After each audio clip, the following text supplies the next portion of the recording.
El día de hoy tenemos a la maestra en Ciencias Victoria González de Mos. Ella es ingeniero en computación por la Universidad Autónoma de Ciudad Juárez. Además, maestra en Ciencias de la Información y Telecomunicaciones por Ball State University. Su especialidad es en Tecnología Educativa por la Universidad Autónoma de Hidalgo. Tiene una certificación en ITIL, además de ser profesor e investigador de la UACJ de tiempo completo. Ha desempeñado diversas funciones en el área de la administración de las tecnologías de la información y comunicación, además de ser una madre de 2 hijos muy hermosos. Les pido que recibamos a la maestra con un caluroso aplauso.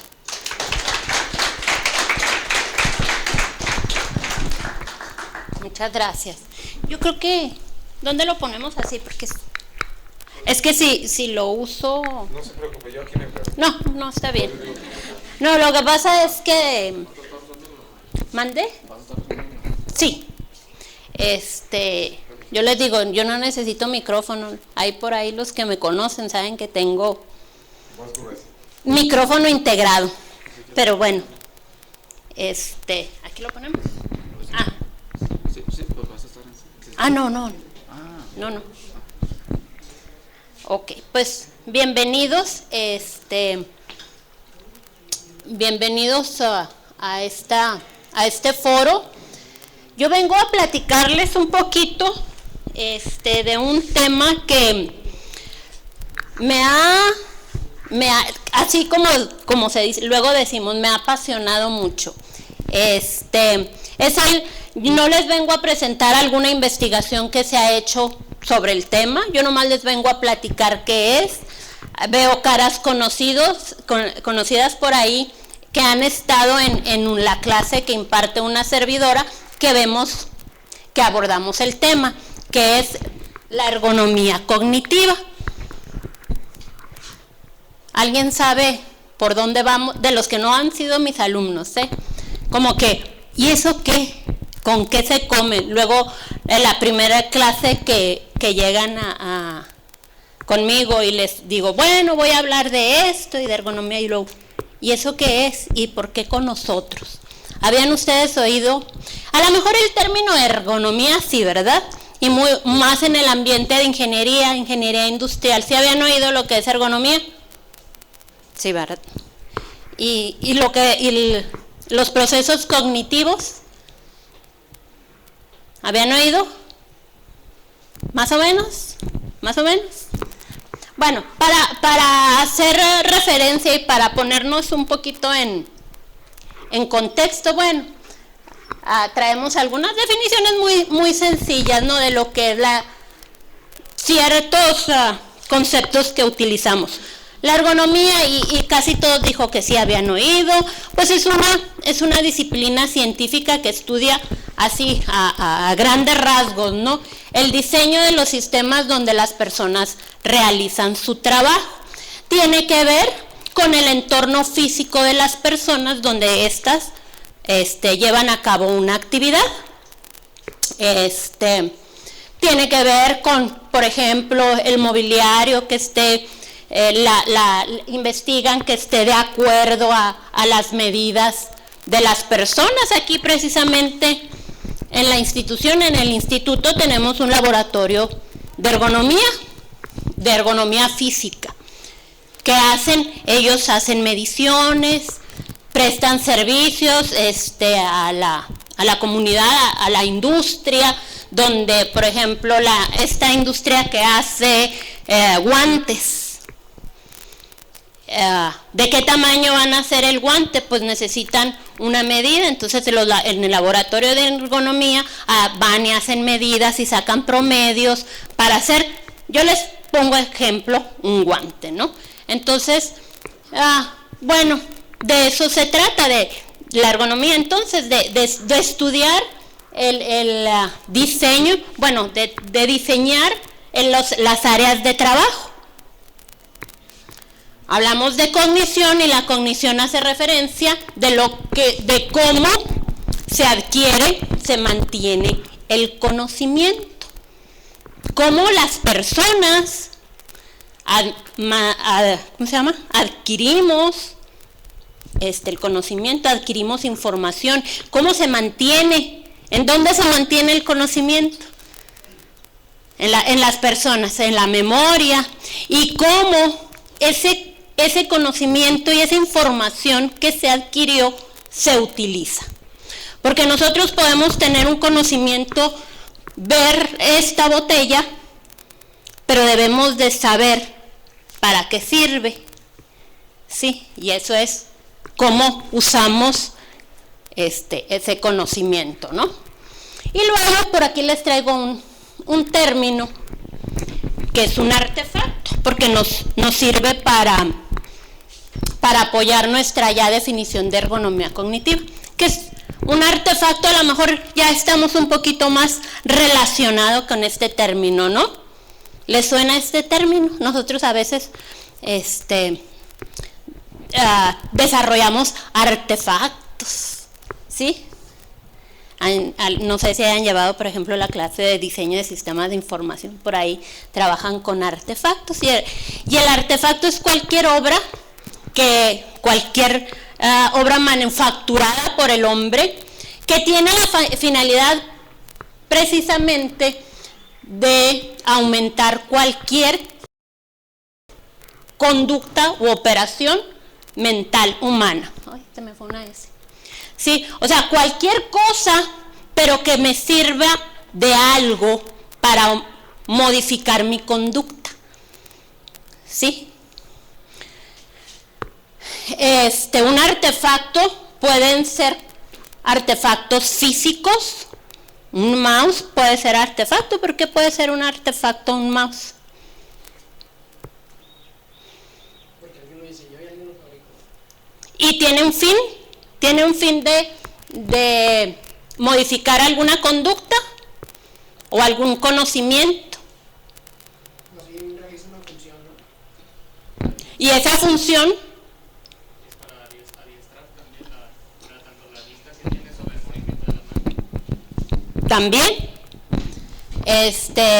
un lápiz puede ser un artefacto, puede ser un vehículo, pueden ser entes abstractos como esto que representa esto de acá por acá. Software también puede ser un artefacto, puede ser un ente abstracto, pero que está modificando alguna conducta o algún conocimiento. Entonces juntamos estos tres definiciones y llegamos que la ergonomía cognitiva precisamente es una disciplina que va a estudiar los aspectos conductuales y cognitivos, o sea, que tiene que ver con ¿qué? ¿Se acuerdan qué era la cognición?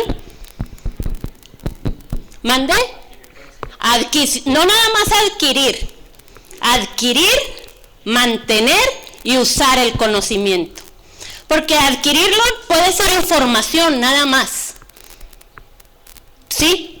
O sea, yo estoy recibiendo, a lo mejor ahorita están recibiendo información. El chiste, cuando llegamos al aprendizaje o al conocimiento, es cuando ya sabemos qué hacer con esa información. Entonces, la disciplina va a estudiar aspectos, les digo, conductuales y cognitivos de la relación entre el hombre y elementos físicos y sociales del ambiente. Y siempre cuando esta relación está mediada por usos de artefactos. Uso un artefacto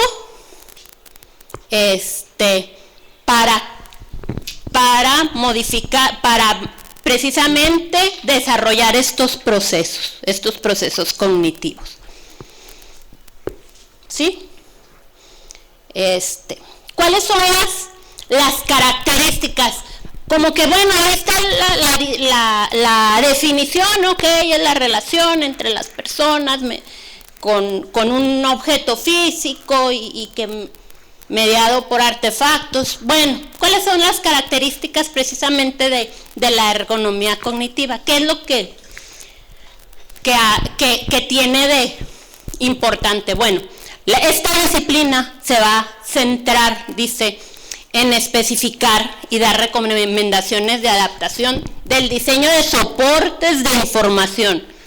Ahí, fíjense, subrayo, soportes de información para ciertas características del usuario.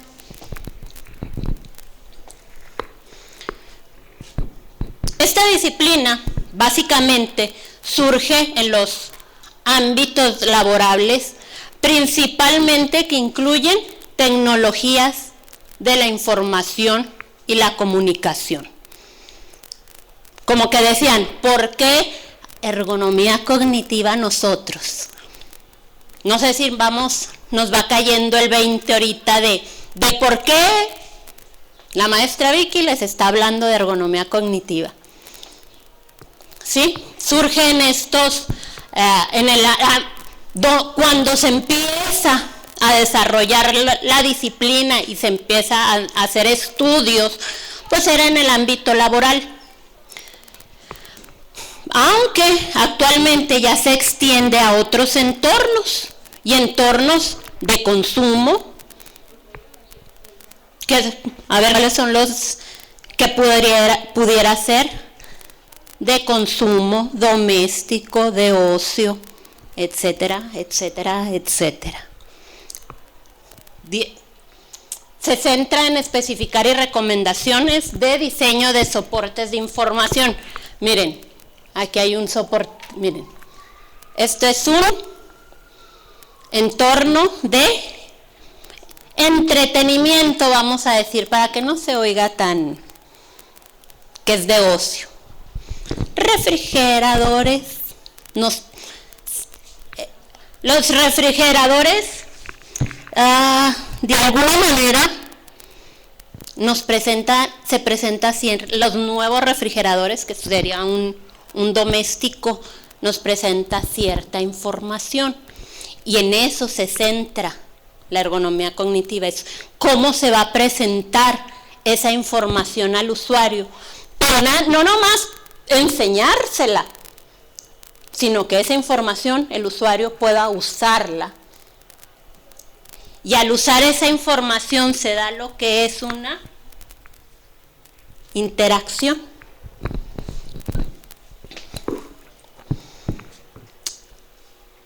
Aquí una otra característica tiene que ver con la adaptación de los productos a ciertos entornos, a las características, a las limitaciones de ciertos usuarios, y en concreto tiene que ver con las capacidades de procesamiento de información del cerebro, ¿sí? Tiene que ver con cómo el cerebro procesa la información que se le presenta y cómo el cerebro le da órdenes a todo este sistema tan complejo para que el humano tome decisiones. ¿Sí? ¿Qué pretende? ¿Qué pretende la ergonomía cognitiva? Al estudiar a las personas y estudiar todas estas relaciones que se dan con los objetos físicos. Bueno, pretende acortar el tiempo para realizar las tareas. A veces no se han dado cuenta que de repente se tardan mucho, usan algo tienen una tarea a realizar, una actividad a realizar, ¿no? Y hay muchas maneras de hacerlo y siempre buscan la manera más fácil, ¿verdad? Como siempre. Entonces, el objetivo de la ergonomía cognitiva es precisamente aportar bases metodológicas para diseñar artefactos, objetos físicos que puedan acortar el tiempo para realizar las tareas, reducir el número de errores cometidos al realizar esas tareas, reducir el tiempo de aprendizaje. de repente nosotros oímos mucho, ¿no? En las cuestiones de capacitación en las empresas. Se va a implementar un nuevo proceso, se les da entrenamiento a los usuarios y se mide el tiempo de la curva de aprendizaje. ¿Y de qué depende la curva de aprendizaje? Bueno, a lo mejor muchas veces dicen es que el instructor es bueno o no es bueno, o tenía ciertas habilidades o no, entonces esto se trata también en cómo se presente la información para ayudarle a realizar ciertas tareas. Y luego, un aspecto bien importante es mejorar la satisfacción de la gente con el sistema que utiliza, ¿no? ¿Cuántas veces no nos quejamos los docentes, no nos oyen por ahí, del sistema de tutorías? Así. ¿Qué pasa? Que a lo mejor no nos satisface mucho cómo está la pantalla y batallamos y renegamos. Sí, ahorita fue el ejemplo que les pongo en un sistema de software, pero también hay una máquina, a veces batallamos es que yo no la sé manejar y como qué tantos botones tiene, un control remoto. Entonces, ¿qué es lo que estudia la ergonomía cognitiva? Precisamente crear nuevos metodologías para diseñar artefactos que presenten la información. Aquí yo traigo un ejemplo. Esto tiene que ver mucho con artefactos físicos, pero tiene que ver con ergonomía cognitiva y tiene que ver con procesamiento de la información. Fíjense, la primera imagen, ¿qué nos dice? Son dos elevadores y en medio del elevador está precisamente un letrero que dice ocupación máxima de 182 personas. ¿Qué entendemos aquí? ¿Mandé? 182 personas. ¿Dónde está ese elevador, verdad? Hijo, ustedes, ¿qué tamaño será el elevador, verdad? Para que acepte 182 personas. Pues no, el letrero es que es el aforo del lugar. Pero, ¿cómo lo procesamos? Ya no todo el mundo lo procesa, ¿verdad? Porque de dos elevadores, el letrero se refiere a la ocupación máxima del elevador. Entonces, ahí la persona tiene la información, pero está tomando una decisión no adecuada. ¿Sí? Este es otro ejemplo. Fíjense, y creo que sucede más o menos lo mismo en el Y4. Y aquí me platicaron de una persona que se quedó encerrado en ese cubito. ¿Por qué? Porque está la puerta, tiene un letrero de jale. Jala la puerta, entra y va a la otra puerta. ¿Y qué vamos a hacer? Jalar. Porque ya jale aquí y la siguiente puerta, y que jale y que no se abre. Y se regresa y jala y que no se abre. ¿Qué pasó? No, que adentro se empuja. Pero no, como procesamos la primera información, porque el letrero nada más estaba aquí enfrente, o sea, no era información completa y nosotros la completamos. ¿Sí? Entonces, estos tipos de cuestiones y metodologías y estándares, ya se van diseñando estándares pues que no es tanto físico, es como la gente entiende las cosas. Y créanme que nosotros en el área de sistemas, y no sé si alguien de ustedes se dedique al desarrollo de software, yo estuve mucho tiempo dedicada a desarrollo de software y decía, créanme que no entiendo cómo no pueden usar eso, si está bien fácil. ¿Qué más le tengo que decir? Está hasta lógico. Pues no. ¿No? Entonces, ya hasta aquí, más o menos ya nos va cayendo por cómo nos relacionamos nosotros. Todos son de sistemas computacionales. ¿Hay alguien que no sabe qué pasó? ¿Usted de qué es? De digitales. ¿Qué pasó, Vicente? De computacional. Nos va cayendo el 20 porque estamos estudiando esto. A lo mejor ya vamos conociendo más. Hay otra disciplina que se llama interacción humano-computadora. Ya nos suena un poquito más, pero la interacción humano-computadora no es más que lo mismo. De alguna manera estudia lo mismo que la ergonomía cognitiva. ¿Por qué? Porque la interacción computadora, pues podemos ver que es una disciplina académica, ¿sí? Que va a estudiar a las personas en interacción con la tecnología, con la computadora. Aunque, y decimos tecnología mejor, porque no, pues también estudia el iPod y todo lo que tenga una computadora, desde tableros, de los automóviles, consolas de juegos, ¿sí? Es una disciplina académica que estudia, ¿verdad? Que hace el estudio, la investigación, y es una disciplina de diseño que precisamente diseña intervenciones para los sistemas que involucran a personas y a tecnologías.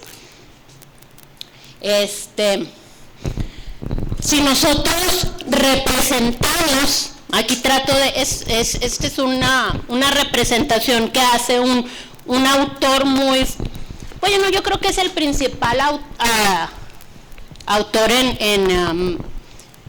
de habla hispana en el tema de ergonomía cognitiva o de interacción hombre-computadora, que se apellida Cañas. Él hace esta representación del trabajo que se hace en la computadora y nos muestra una parte que es meramente actividad física, ¿sí? Mover teclado, mover teclas, y si se han escuchado que los teclados ergonómicos, ¿qué quiere decir los teclados ergonómicos? Que se adapten a las medidas de la persona y que sean fáciles de usar y que no les dañe la muñeca, y ¿cómo se llama? El síndrome del túnel carpal, ¿no? Entonces todos estos aspectos del diseño del teclado los estudia la ergonomía física. Pero luego, cuando le enseñan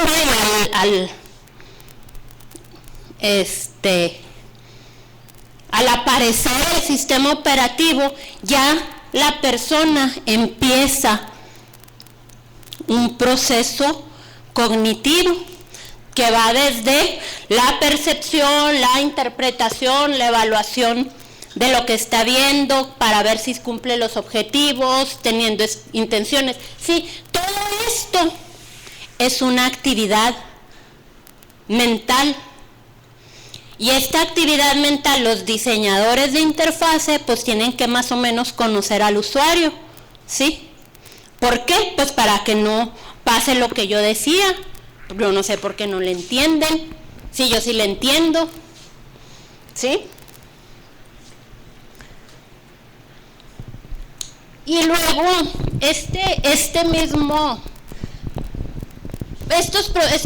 procesos mentales se han estudiado Y bueno, de alguna manera se representan en este modelo cognitivo general. Nosotros pues sabemos que la actividad mental, todos estos procesos mentales se representan y son modelos que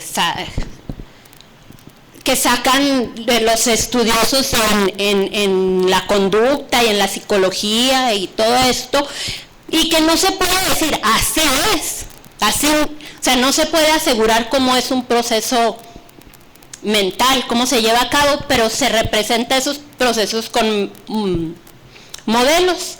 Y este es un modelo de cómo percibimos, interpretamos y procesamos la información. Es un modelo general. Hay muchos autores, muchas teorías, pero este es así como que este modelo abarca todas estas teorías. ¿Y a qué se parece? ¿Conocen un modelo más o menos? ¿Sí? ¿A qué modelo se parece?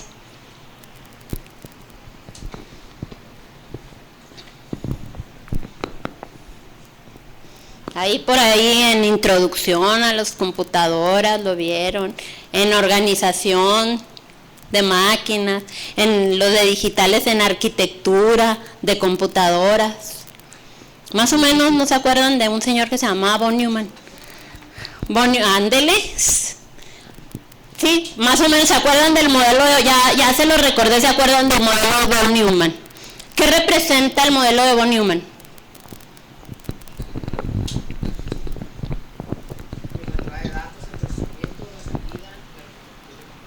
Sí, la arquitectura precisamente de una computadora, cómo funciona, y funciona, tiene entradas y salidas, tiene un procesador, tiene memoria y tiene ciertos canales de comunicación. Entonces más o menos así es el modelo cognitivo, ¿no? Recibimos estímulos por medio de nuestros sentidos, y luego, de acuerdo a muchas cosas,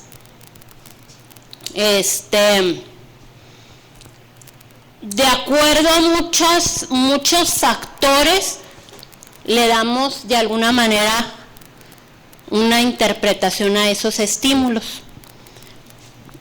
Y con esos estímulos que recibimos, y con ciertos recursos de atención y cierta información que está en la memoria almacenado, tomamos decisiones y actuamos.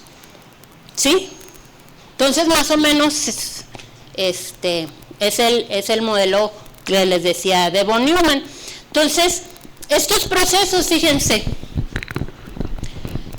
de este modelo hay ciertos procesos que están bien relacionados, no tanto relacionados, aquí decimos implicados, que ocurren durante la interacción de la persona con la computadora. ¿Sí? Estos procesos de sensación. La sensación, ¿qué es la sensación? Bueno, es la recepción, les decía, de estímulos mediante los órganos sensoriales, y tenemos diferentes sentidos, por la vista, por el oído, por el olfato, por el gusto, recibimos ciertas sensaciones, por el tacto, ¿no? A lo mejor no todos los sentidos al interactuar con la computadora, pues ahí sí no necesariamente no recibimos sensaciones de todos los estímulos. Por ejemplo, bueno, la mayor parte son estímulos visuales, auditivos, ¿y qué más? Piensen en los 5 sentidos, ¿qué más? De alguna manera el tacto. Luego de repente confundimos pues es que ahora con los teclados, pero nosotros no recibimos estímulo por el medio del tacto. Pero cuando vibra, por ejemplo. En el momento que vibra, ese sí, ya ahí sí estamos recibiendo información. Entonces, por eso en algunas veces el tacto, ¿no? Aunque he estado viendo ahí por ahí, vi unas interfaces que utilizan el sentido del gusto. Y luego ahora con lo que le llaman el 4D, que sentimos otra, de alguna manera también por el tacto. Nosotros recibimos los sentidos y les decía, podemos ver, ¿conocen esa imagen? ¿Mandé? Es sí, son el ITSTA y el, ¿cómo se llama? El POP, ¿eh? Ajá, son unos volcanes. Nosotros cuando vamos hasta la Ciudad de México se alcanzan a ver a veces, o desde de Tlaxcala, de la tierra de aquí del maestro, recibimos el estímulo, de alguna manera, ¿va? Recibimos los colores y las formas, pero luego la percepción es otro factor muy implicado, dice que es la interpretación del estímulo. Ahora, ¿qué quiere decir eso, no? Esos colores y esas formas, ¿qué quieren decir? Entonces, la percepción es precisamente la interpretación de esos estímulos que recibe el cerebro a través de uno o más mecanismos sensoriales. Y esa información que se está recibiendo, se está almacenando en la memoria, y de acuerdo a lo que tenemos ya, a nuestra cultura, a nuestra personalidad, le damos sentido, la razonamos la información, ¿sí?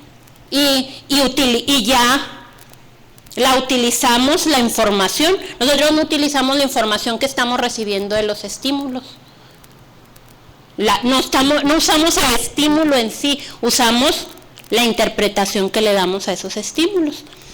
Y si yo les dijera a alguien, pues vi el Popo y el ITSTA y es así y es así, pero a esa persona, ¿qué más conocemos del Popocatépetl y el Iztaccíhuatl? ¿Qué conocemos? La leyenda. ¿Se sabe la leyenda, maestro? Poquitos. ¿Quién se sabe la leyenda del Popo y el ITSTA? ¿No? Bueno, es una leyenda que estos volcanes representan a un guerrero, ¿verdad? Y a la mujer de un guerrero, el guerrero pues se fue a la guerra y la mujer dijo, me voy a dormir hasta que regrese. Entonces, nosotros podemos recibir el estímulo, y si tenemos la historia, conocemos la historia, la de la leyenda, y si a alguien le dijeron, dibújame el Popo y el ITSTA, pues con su conocimiento que tenía de la leyenda y cómo recibió el estímulo, a lo mejor así lo percibe. Sí se encuentra sentido, ¿no?, entre lo que es la percepción, en lo que estamos, es el estímulo que estamos recibiendo, y la percepción es con lo que ya tenemos, ¿para qué nos va a servir? ¿Sí? Otro proceso muy importante implicado en otro proceso cognitivo implicado en la interacción es ese proceso de búsqueda, como siempre estamos recibiendo estímulos y estamos haciendo una búsqueda. ¿Para qué? Para modificar el estado del conocimiento que tengo. Si yo me llevo este proceso al uso de una computadora, nosotros siempre estamos en búsqueda de lo que vamos a ¿dónde encontramos la herramienta que vamos a utilizar? Y es bien importante tener en cuenta este proceso para llevar a cabo el diseño de la interacción. Sí, nosotros no sé si ustedes se han topado alguna vez con una aplicación que no encuentran la herramienta que tenían que utilizar.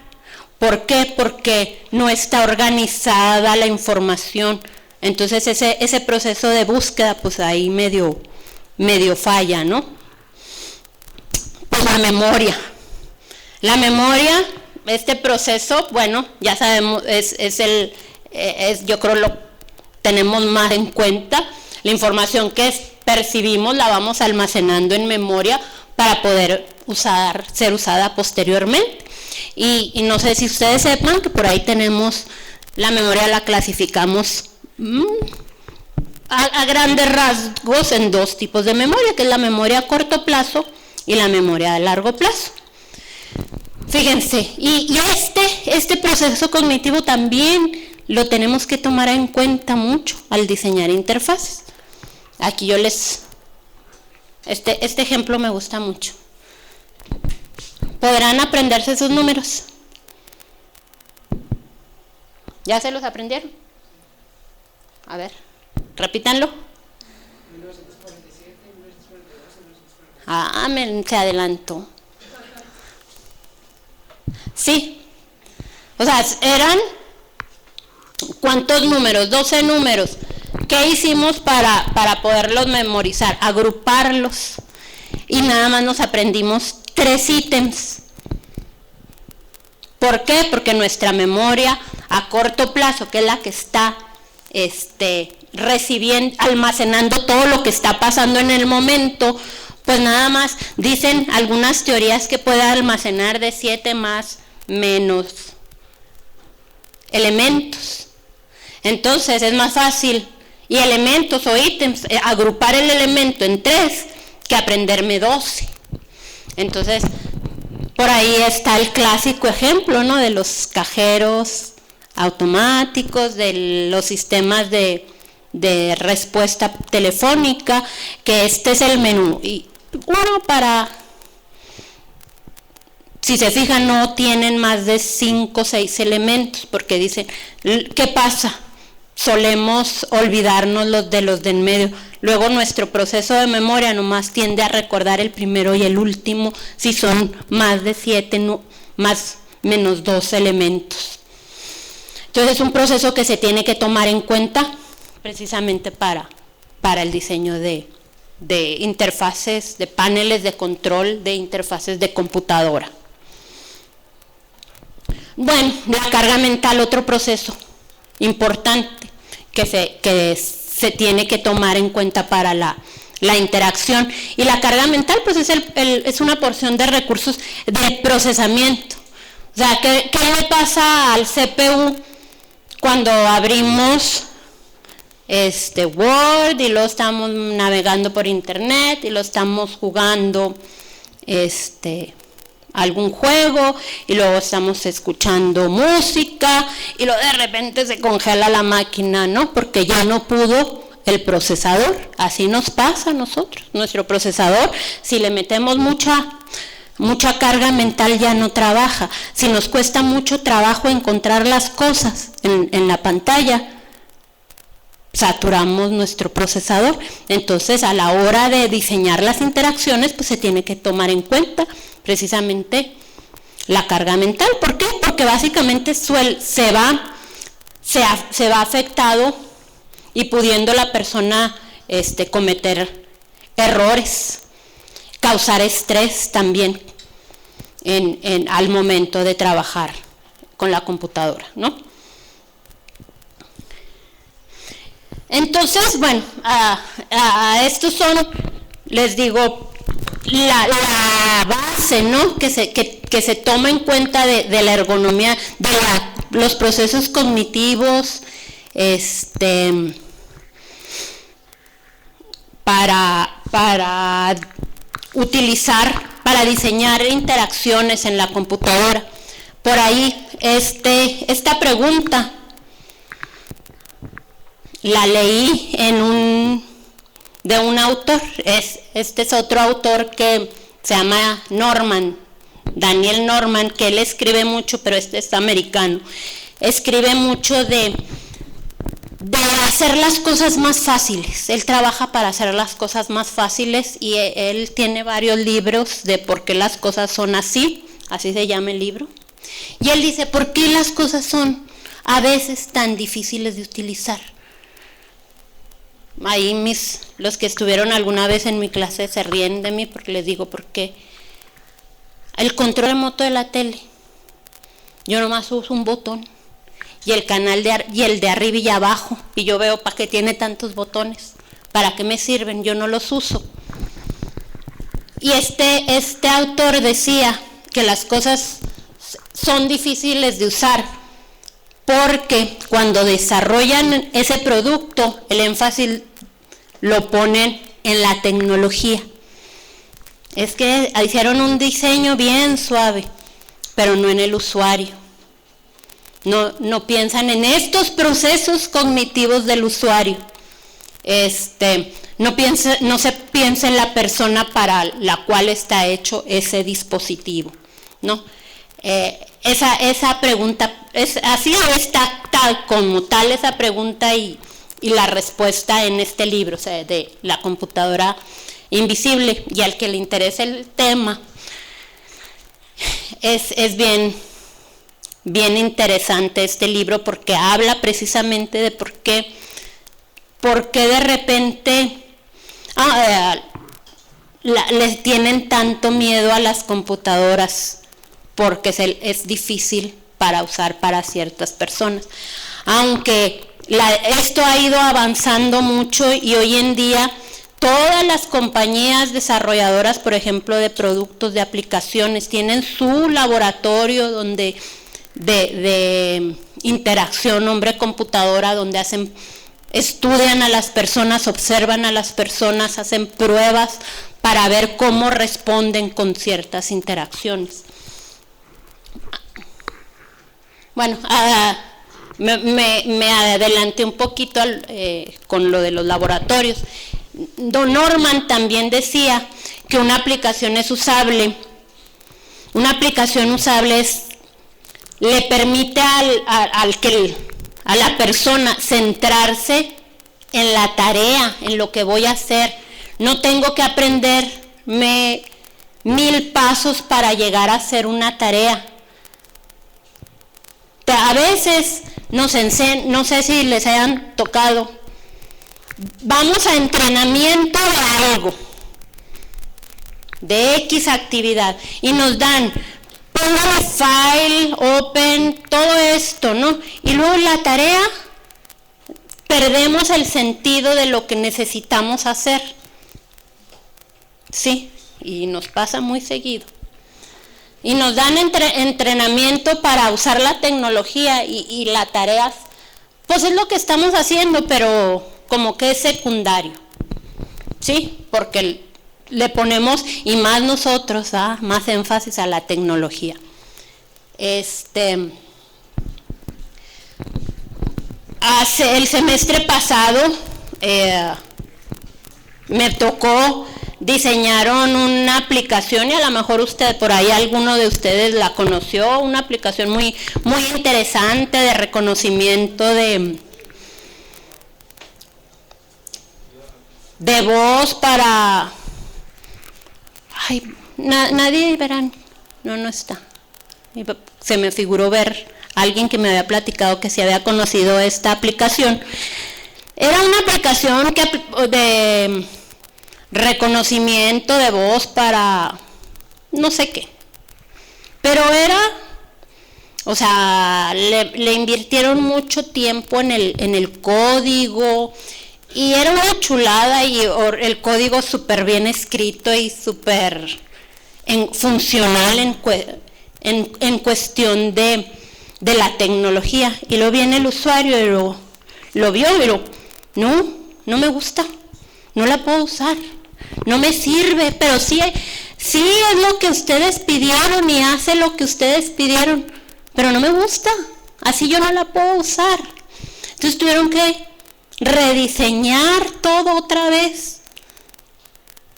Y de alguna manera ahí, bueno, yo no, me comentaron y yo nomás les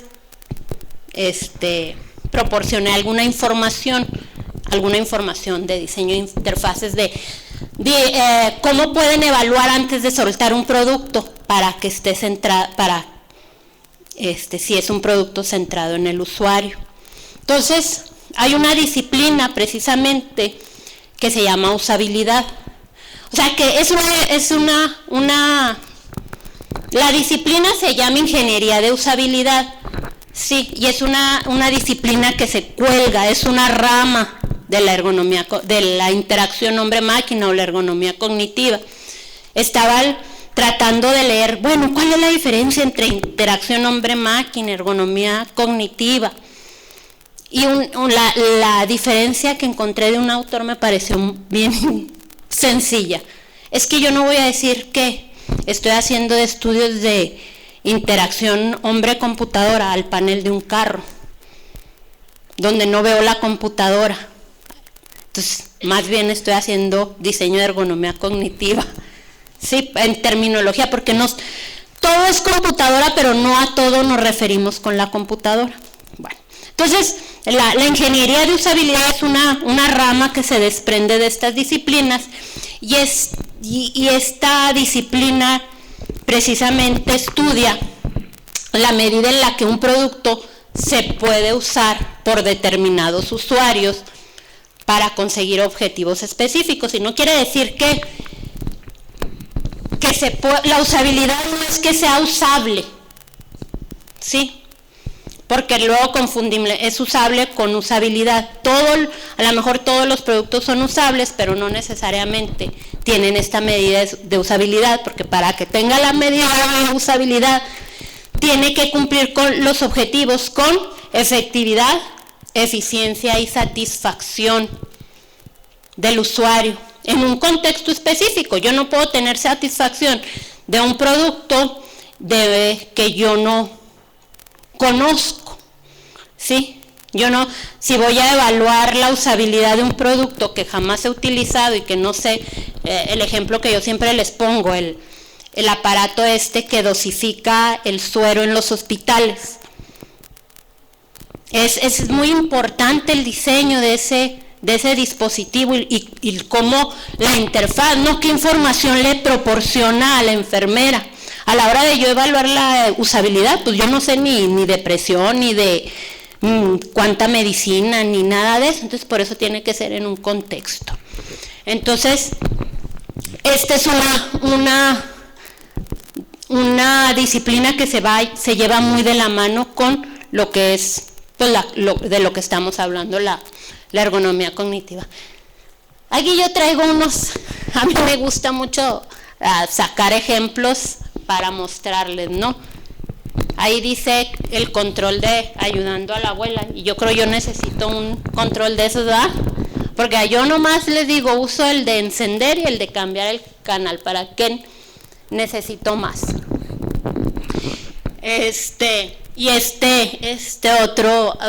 Otra imagen, que de repente nosotros ya tenemos en nuestros procesos cognitivos tenemos modelos mentales también, y nosotros cuando vemos este símbolo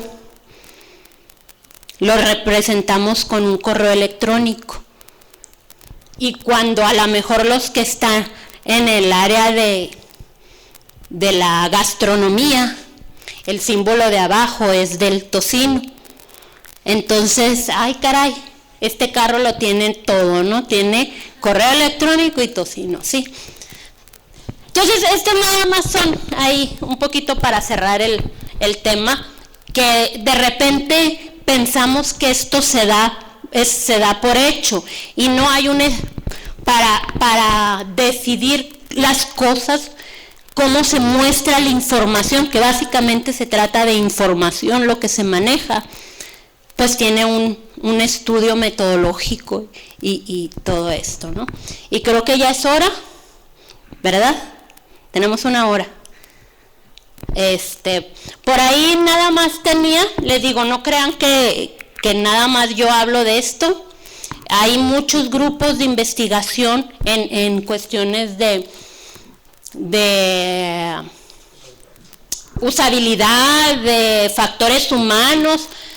Fíjense, eso se me pasó por ahí decirles, nuestros vecinos no dicen ergonomía, ellos dicen factores humanos. Cuando en un texto en inglés escrito por estadounidenses, porque en inglés en Europa sí es ergonomía, pero por estadounidenses le llaman factores humanos. Entonces tienen laboratorios precisamente de factores humanos.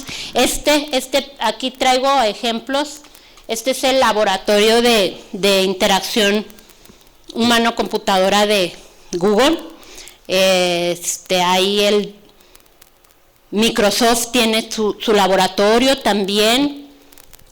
Apple tiene su laboratorio. ¿Y saben qué me pasó y me di cuenta?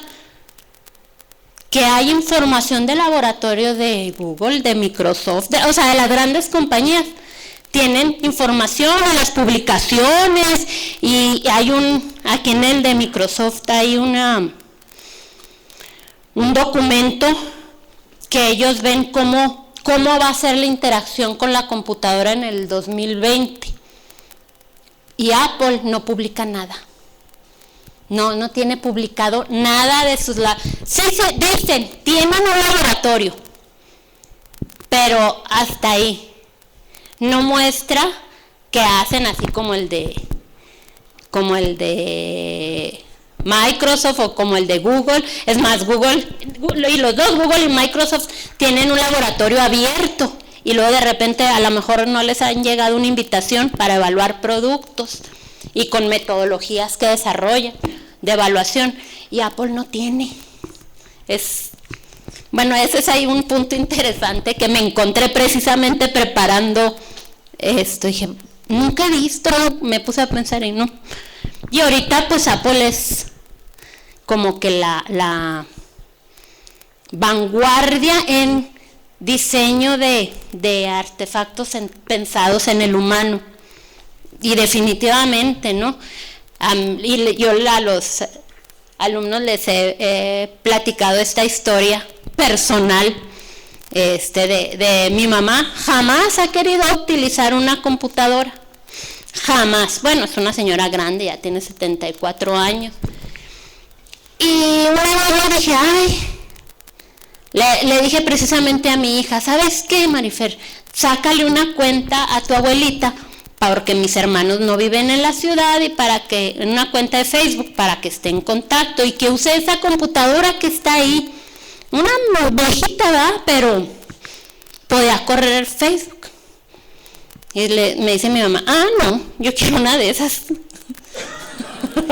Sí, o sea, a ella nada de ver se le hace que es más fácil una de esas, y ella la de esas que conocía pues es de los iPads, mi iPad y el iPod de los niños, ¿no? Entonces sí, Apple ahorita está punteando en diseño. Luego el diseño centrado en el usuario es otra de las ramas que estudia precisamente la ergonomía cognitiva.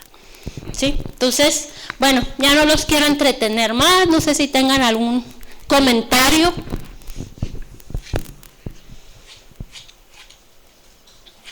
¿Cómo se hace el evalúo cuando, por ejemplo, cuando pasaron de Windows 7 a Windows 8, cambió completamente la interfaz del sistema operativo, ¿no?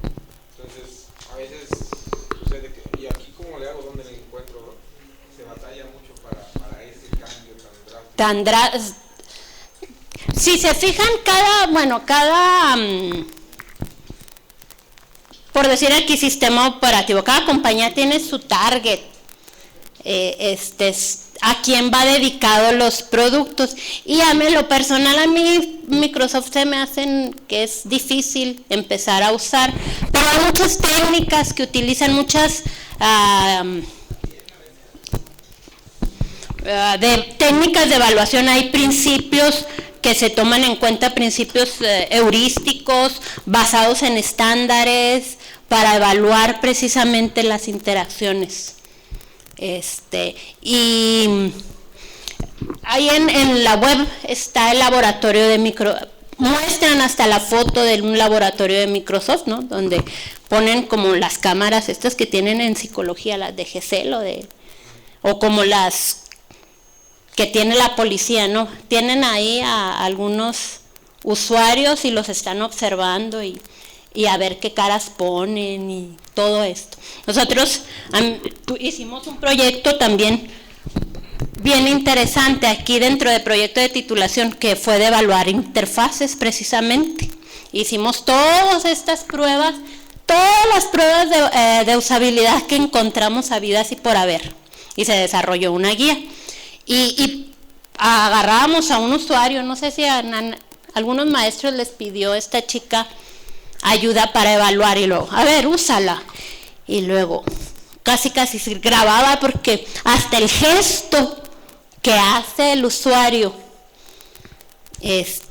al interactuar, pues se toma en cuenta si va a ser buena, sí, porque tiene mucho que ver la satisfacción. Hay estudios, y ahí yo tengo estudios ya hechos de muchas veces las aplicaciones no tienen el éxito comercial que se buscaba, no porque no sirvan para la tarea, sino que tienen problemas con el usuario, que al usuario no le gusta. No sé, Windows 8 a mí no me gusta. Ya somos dos. No sé, a ver, no sé si luego vayan a sacar otra versión, ¿no? Pero sí hay muchas técnicas y muchas técnicas de evaluación. Hay hasta, y luego, bueno, esto es ya al final del desarrollo del producto, pero también hay guías de desarrollo, y ya aquí para desarrollar interfaces, ¿no? Y en estas guías pues intervienen diseñadores gráficos, intervienen diseñadores de ciencias de la información, bibliotecólogos, para ver cómo se organiza la información y se presenta. Sí, entonces pues es un trabajo multidisciplinar, ¿no? Que uno de mis aspiraciones y mis sueños es poder conformar un pequeño laboratorio y tener a la mejor gente de diseño gráfico que diga, bueno, nosotros sabemos, y el maestro Saúl, ¿no? Que él ve los colores en graficación, que los colores proveen ciertas emociones también, no nada más estímulos emocionales, y que si por qué los restaurantes se pintan de rojo y naranja, porque da hambre, y por qué a los niños les ponen de azul porque los tranquiliza, ¿no? Todos estos elementos, que si los colores, que si los ruidos, que si el rojo es para prestar atención, ¿no? Entonces, pues ahí la gente que trabaja con colores, pues estar ahí, la gente que trabaja con información, les hablo en clase, nunca piensen, a mí me tocó estudiar con mis hijos los campos semánticos, y ¿por qué usamos campos semánticos en los menús? Pues es más fácil, agrupamos las acciones que forman parte del mismo campo semántico, porque así lo procesamos y vamos y encontramos más fácil las cosas. Luego entonces a lo mejor nos aplicó ese para el cambio de la interfaz de la UASJ, porque cuando se dio el cambio perdí un montón de cosas. Sí, fíjese que nosotros también en clase, no sé, los que llevaron el semestre pasado, ya no le tocó a usted. A quien hicimos una evaluación precisamente, y hay otro autor que es el gurú de usabilidad, ¿no? Jacob Nielsen, que él dictó unos que se llaman principios heurísticos de usabilidad, o sea, pues ahí los que se han descubierto no tanto por estudios así con teorías, sino que por experiencias. Y lo hicimos siguiendo estos principios heurísticos y bueno, pues el resultado es que no tiene esta medida. Bueno, sí, ahora precisamente me estaban preguntando que si ya los responsables de hacer esta página, que si vamos a volver a hacer el estudio, ¿no? Para que le pase los resultados. Sí, y fue un estudio ahí en el salón de clases. Así es. No sé, ¿alguna pregunta? Sí, lo que comentaba Arnulfo yo creo es cierto, con el Windows 8, ¿verdad? Que realmente, o sea, tú dices, es una compañía grande, importante, líder en muchas cosas, y cómo les puede fallar. Porque sí mencionan que el Windows 9 va a remediar ese pequeño problema de usabilidad, ¿verdad?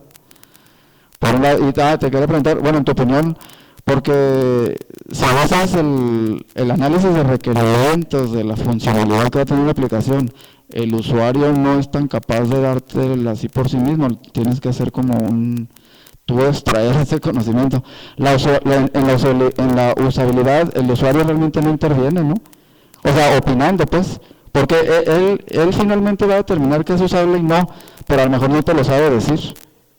No pregunta, no sé. No, sí, pero bueno, el usuario, y es que es a veces lo que sucede, que al usuario no necesariamente le dicen qué necesita y de repente el usuario no sabe qué necesita.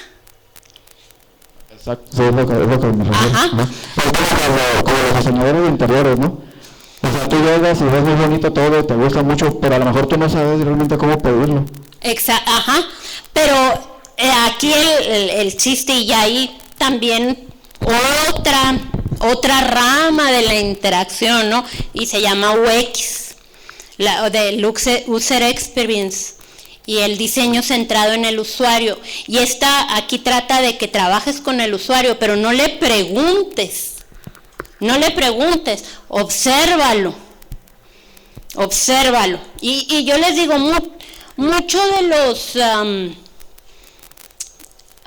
sistemas que a veces no funcionan es que a lo mejor el usuario es el dueño del proceso y le preguntan al dueño del proceso, no al que realmente lo usa. Y a veces hay una así gap de información, ¿va? Entre cómo realiza el usuario final el trabajo a lo que el jefe quiere que haga el sistema, y ahí es donde falla, porque por más bien, o sea, sí, a lo mejor el sistema hace lo que tiene que hacer y se levantaron los requisitos adecuadamente, pero a la hora de interactuar, ahí es donde, caray. Y de ahí, no hay que inventar el hilo negro, o sea, hay mucho trabajo hecho y que se sigue haciendo. Bueno, pues muchas gracias, Vicky. ¿Ya no hay más preguntas? Bueno, vamos a darle su reconocimiento. Nos da mucho gusto que hayas venido, sobre todo por los apuros ahí de cuestiones personales que estabas platicando. Y también invitarte a que nos des pláticas más seguido, no cada 14 semestres. La verdad, qué bueno que te convencimos. Y ojalá que nos visites más seguido. Les prometo visitarlo cuando ya tenga algo, así, mostrarle algo que hemos hecho. Muy bien, aquí te invitaremos. Nomás nos avisas. Bueno, la Sociedad de Estudios en Computación otorga el presente reconocimiento a la maestra Victoria González de Mos por la plática que nos acaba de brindar. Vamos a darle un aplauso.